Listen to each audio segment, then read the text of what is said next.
Mardi 28 septembre.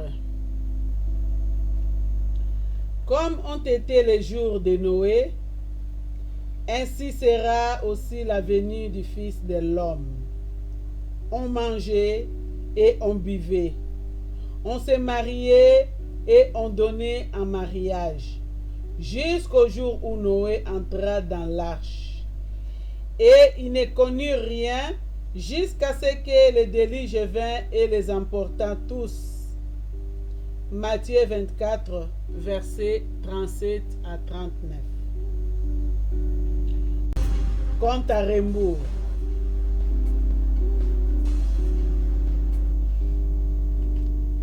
Les grands départs pour la conquête de l'espace nous ont habitués à la notion de compte à rebours.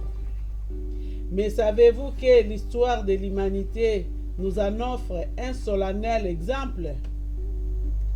120 ans avant le déluge, l'Éternel avait fait connaître à Noé ses intentions, et pendant ces 120 ans, au milieu d'une génération aussi indifférente qu'elle était corrompue, l'homme de Dieu poursuivait ses préparatifs et il ne s'est passé rien.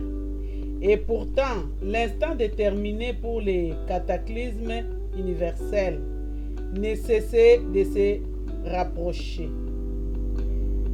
Dieu comptait les années, les jours, les secondes.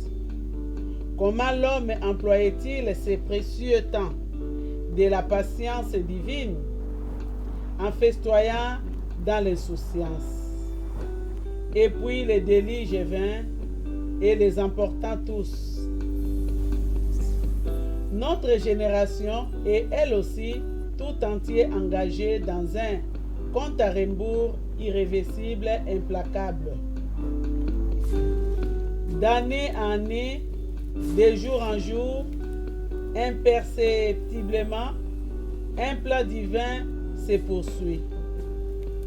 Et quel est l'événement vers lequel nous marchons ainsi? Un grand départ actuellement en préparation. Absorbé par sa fiévreuse agitation, le monde n'en a pas conscience. Tandis qu'en dehors de lui, on y seulement de la foi, une œuvre silencieuse s'accomplit. La conversion des pécheurs que le Saint-Esprit scelle et ajoute un par un à la famille de Dieu. Quand leur nombre connu de Dieu seul sera complet, ce sera l'instant zéro. Alors, sans préavis soudain, s'accomplira l'enlèvement des croyants. Les morts ressuscités avec les vivants, transmués, partiront à la rencontre du Seigneur Jésus à l'air. Pour le reste de l'humanité, ce sera la fin du temps de la grâce. Comme fut fermée la porte de l'arche, celle qui mène au ciel, ouverte aujourd'hui, sera alors définitivement close. Et chacun restera soit dedans, soit dehors.